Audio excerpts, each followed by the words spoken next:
This is looking at the moral issues of capital punishment. Now, capital punishment is a term used as well as the death penalty, and it is something that we have been exploring prior to this. Now, the learning intentions that we have today are the same as what they have been over the last few lessons as well. So you should show in-depth knowledge and understanding of capital punishment. We will be analysing the religious and non-religious responses to capital punishment and evaluate religious and non-religious responses to capital punishment. Now, this is a short starter task. Give yourself and time yourself 5 minutes and describe capital punishment for 4 marks. I would like my hires to be doing the same because you can be earning KU marks as well. Okay, pause the video, do the question and come back to me in 5 minutes. So, what you will need this period is our information sheet on the different viewpoints. This is something that I gave out in the Introduction to Morality lesson and have it available on Google Classroom under Important Documents for you to use. If you have any questions or can't find it, let me know as soon as possible because you will need it to do this lesson. There can be many reasons why capital punishment is a moral issue, and some of the ones that we will cover are many people have different religious or non-religious viewpoints on topics. A leopard can't change its spots. It can deter people, but not all the time. Nobody should be set an example of, because we're all humans, and that's something the United Nations would most prominently reject in any way. It is final, so you cannot go back on your word. You can't change it. Once it is done, it is over with. There can be no justice given if someone has been wrongly executed. There are many reasons why we have a moral issue of capital punishment. Many reasons why we argue, and it is still a relevant topic for us to be exploring in RMPS. Now, normally I would do this as a class task and we would have it up on the board and you would be running about crazy in class, thinking about reasons for capital punishment and reasons against capital punishment. But what I want you to do is either write down or write in a Google Documents reasons for capital punishment and reasons against capital punishment you can think of. I will put a comment up on the Google Classroom and I want you to fill it out. If you have got any ideas, fire them in there. It's going to help other people as well, and you can all work together. Now, one of the things that we have to talk about is with the moral issues is the different viewpoints. And if you don't know the different viewpoints, you will be at a major disadvantage when it comes to writing your essays or answering your questions at National 5. So, we have United Nations. How does capital punishment violate the basic human rights? This is a document that is attached onto the video in PowerPoint. You will have access to this on Google Classroom. Please use it. It is very relevant for us in RMPS and can be used for capital punishment, causes of crime, purposes of punishment, and UK responses to crime as well. Some of the topics you will be going over. What I want you to do is pause the video, have a look over those articles and think about how many of them are actually violated because people use capital punishment still in the world today. Okay? Pause the video, come back in a few moments. Give yourself 5 to 10 minutes on this task. Make sure it's thorough and you've wrote down the articles. Now, we come to the different viewpoints. You will find when we are looking at Christianity, some Christians will agree and some Christians will disagree with capital punishment.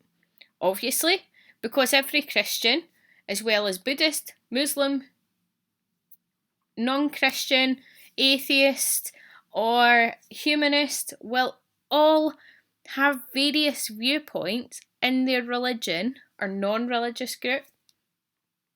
Therefore, we're all human and we all think about things in a different way, as well as being led. So, I want to start off with some Christians disagree. So some Christians disagree, 1, because of the sanctity of life. The Bible said humans were made in God's image and they were the pinnacle of creation. Now that is also common with Judaism and Islam as well. So they would say they would disagree with capital punishment because the life of a person is so important to God and that He made him in His own image, and they're the most important people, that nobody can take the life apart from God Himself. So this is very important. We also have the story of Cain and Abel, which is in Genesis 4. And the story of Cain and Abel, where the son of Adam and Eve, and Cain killed Abel because of jealousy, and God did not punish him with death, but banished him to wander the land. This shows that God favoured protecting people or protecting society from an individual rather than retribution. One of the things we're going to have a look at next. So, some Christians agree. They use the statement, an eye for an eye, a tooth for a tooth. This means it is very retributive in its actions. Therefore, it is, if someone were to punch you, then you're saying the Bible is telling you to punch them back. We also have the story of Noah. For example, God wiping out the earth of humankind because it was bad. And you've got Genesis 9:6. Whoever sheds the blood of man, the man shall his blood be shed, for in the image of God He made man. Therefore, the argument here is saying that God favoured taking life over letting them live equally. For the same reason some Christians would let them live, because of the sanctity of life. That is so precious. Nobody should live if they take it. It's quite confusing. The main idea is that some Christians will agree with it, some Christians will disagree with it, but what you have to always do when you're writing your answer on one or the other is always make sure you state, 1, these quotes are from the Bible. You don't need to remember Exodus 21:24 or Genesis 9:6. You always have to say they're from the Bible and make sure they're as accurate as possible, that you do not lose the meaning. What I want you to do is look at that sheet that I spoke about in the first part of the video. This one, how does a Buddhist decide what is right or wrong? You're looking for that. And I want you to have a look at Buddhist viewpoint, take some notes. Kantian viewpoint, take some notes. And utilitarian viewpoint, and take some notes. Think about how they view capital punishment. That is your most important thing. Okay? So, that is, take notes on Buddhist, Kantian ethics, and utilitarianism.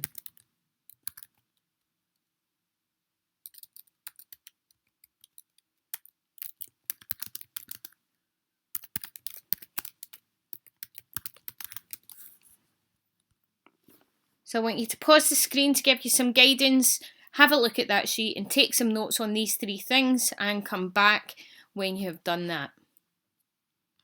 Okay.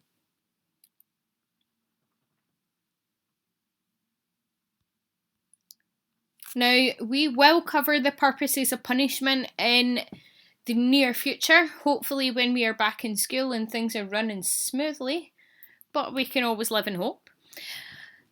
But one of the things you can use in just this section of your RMPS papers is using information from purposes of punishment to back up your evidence that you have for capital punishment.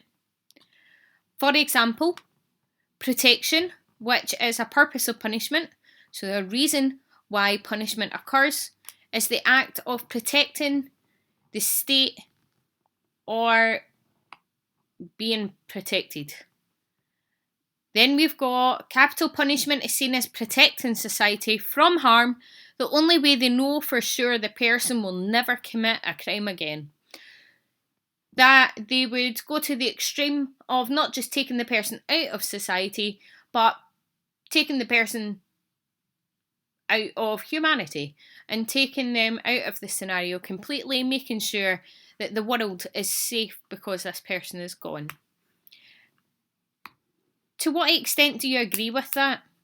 I want you to take a moment, write down your answer, and then come back.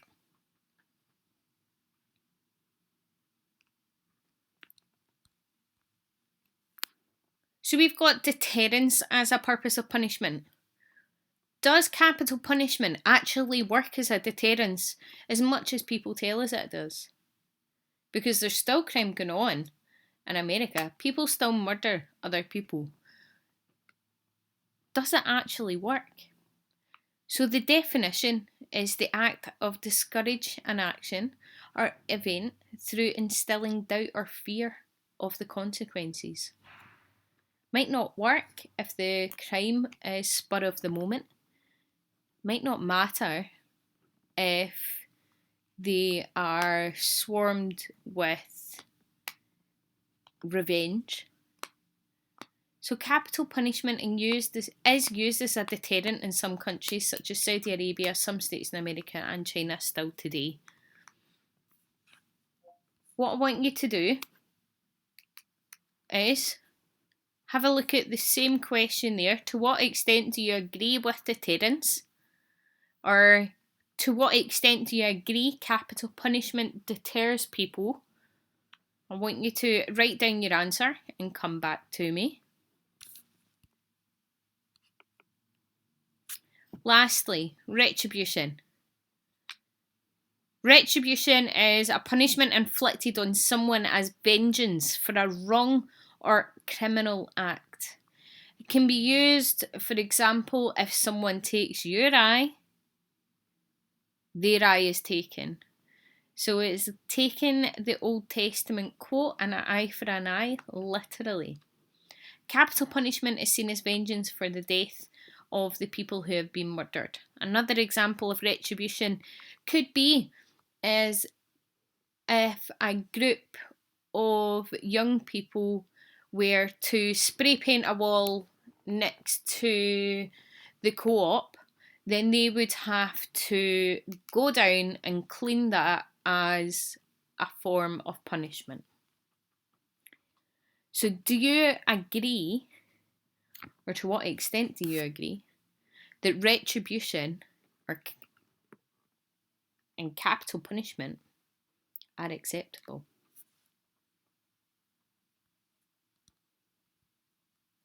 So the questions we have is Nat 5. 1. Describe why capital punishment is a moral issue. 2. Explain a religious view of capital punishment. 3. Explain a non-religious view of capital punishment. And my lovely hires, what I want you to do is write a paragraph on capital punishment using the structure below.